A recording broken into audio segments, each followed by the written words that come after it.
lo importante no es lo que sucede, lo importante es cómo vives a partir de entonces, ¿sabes? Y desde dónde lo vives. Sí. No, te entiendo perfectamente, te entiendo. Que ya la curiosidad personal pues lleva a donde lleva, ¿no? Pero te entiendo No, te lo bien. agradezco, pero no creo que sea, de verdad, no creo que sea el camino, ¿sabes? Perfecto. Bueno, ya que te hablaba de la vida, bueno, hemos hablado ahora de la vida después de la vida o de la muerte, depende de cómo lo veas.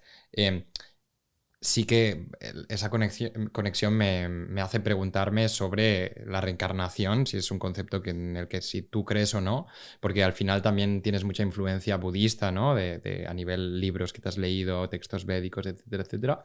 Entonces, ¿es algo que has explorado también o no lo has tocado? Bueno, desde el campo de la religión tengo muchas influencias, tanto la cristiana, católica, como hinduista, como budista. Estoy muy abierto, ¿no?, a ¿No? distintas miradas, ¿no?, ¿No? sobre ello, ¿no? Ahora bien, sobre el concepto de la reencarnación, mi, mi pensamiento es que, mira, yo creo que vamos evolucionando, em, y, y mientras no conseguimos ese proceso de liberación de todos nuestros apegos, siempre volvemos. Porque me he dado cuenta que a lo largo de la vida, el proceso de recorrer tu propia vida, me he dado cuenta de que vamos desarrollando como una manera de desapegarnos, ¿no? Es decir, a ver si me explico.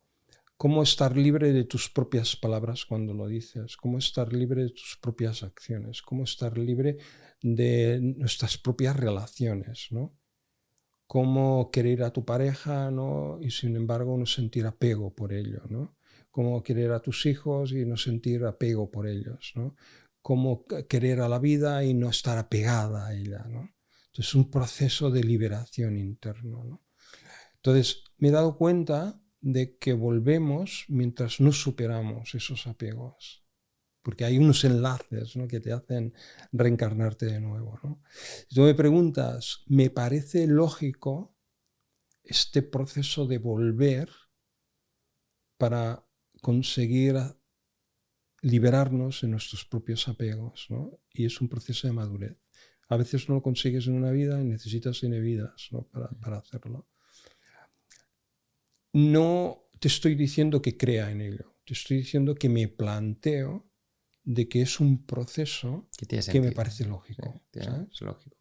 Y hablando de esta lógica evolutiva, quiero hablar un poco del ego, ¿no? Que también es un tema que tocas mucho.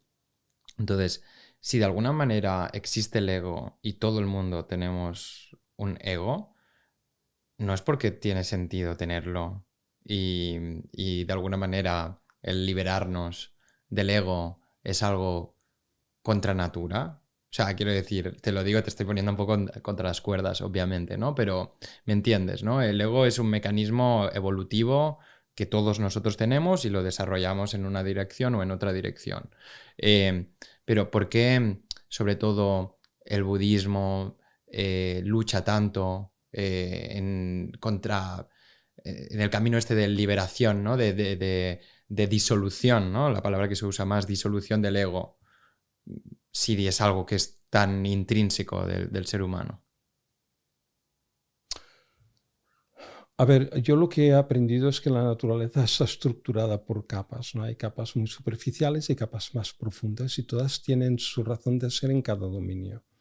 Dicho así, en la experiencia humana, en mi vida humana, pues hay un nivel más superficial, ¿no?, donde yo me relaciono de manera muy, muy fuerte, ¿no? Como por ejemplo el ego, ¿no? El ego me permite relacionarme, ¿no?, reconocer las cosas. Es una forma más limitada, pero te permite reconocer tu propia identidad, quién eres, cómo te relacionas contigo, cómo te relacionas con los demás, ¿de acuerdo? Es mi forma de aprender, ¿no?, a través del ego. Ahora bien, el ego también es una herramienta que me permite reconocer más la propia trascendencia, el nivel de conciencia pura. Vamos a poner un ejemplo metafórico. Es como, el ego sería como la ola en un océano, ¿no? Si no hubiera esa ola, puede reconocer que forma parte del océano. Si no hubiera la ola, el océano a lo mejor no se reconocería a sí mismo como océano. Necesita una ola para realmente decir, wow, aquí hay algo mayor, ¿no? Mucho mayor, ¿no? Entonces el ego no es un tema de eliminarlo, es un tema de reeducarlo, ¿no? De entender que es la herramienta que nos permite relacionarnos a este nivel y a un nivel más profundo. Cuando el ego se identifica única y exclusivamente con aquello que percibe y que ve, ¿no? Como de nuestro día a día, entonces se genera tanto ruido, ¿no? que oculta nuestra verdadera naturaleza, ¿no? Entonces, el ego es la herramienta que cuando la utilizas correctamente te permite reconocer que hay algo mayor que nosotros mismos, ¿sabes? Digamos que es una herramienta fundamental, ¿no? Para reconocer nuestra propia universalidad, ¿sabes? Entonces, me encanta como lo estás explicando. Entonces, de alguna manera, no estás 100% de acuerdo con esta disolución del ego, sino más con esa comprensión del ego para poderlo usar para el bien. Exactamente. Es el comprender bueno, que es una herramienta muy valiosa para reconocer niveles más fundamentales de nosotros mismos, ¿sabes? Y además, digamos que yo creo que la naturaleza funciona de esta forma, ¿no? A diferentes escalas, ¿no?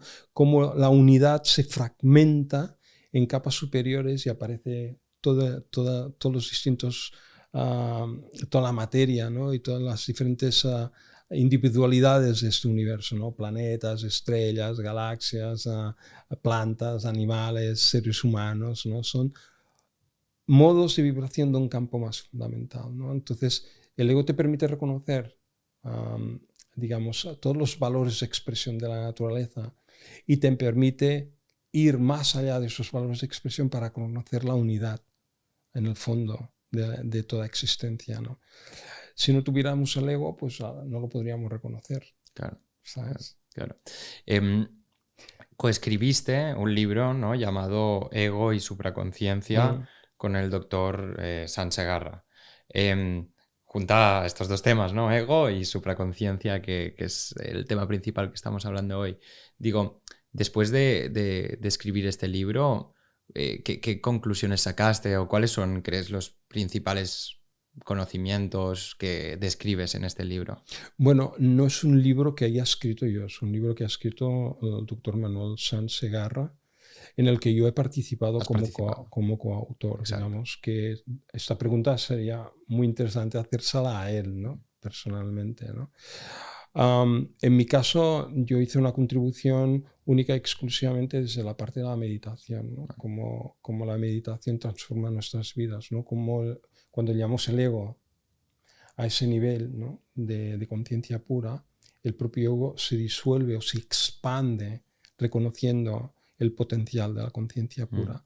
Pero la clave no está en simplemente la experiencia, la clave está en cómo aprendemos a vivir desde ese nivel, ¿no? Vale. Con esos valores, ¿no? Entonces eso modifica nuestra comprensión de la realidad y, muy importante, modifica nuestra relación con la realidad, ¿no? con nuestra vida cotidiana, ¿no? Porque yo sí puedo vivir, si mi ego, por ejemplo, me permite relacionarme contigo, pero no desde la fragmentación, no desde el interés personal, sino desde el valor de la paz, de la generosidad, ¿no? De la temporalidad, y pues desde ese nivel, pues fíjate que nuestra relación mejora, ¿sabes? Mejora porque nos sentimos más libres en ese nivel de relación, ¿no? Con más armonía, con simplemente explorar las cosas, ¿no? Sin intentar aparentar, ir más allá de las apariencias, ¿no? Entonces una relación más libre, más limpia, ¿sabes? Sí, Entonces, yo creo que esas son de las principales conclusiones que yo personalmente saco, ¿no? Claro. Y digamos que es la parte que aporto en el libro, ¿no? Muy bueno, me gustó mucho.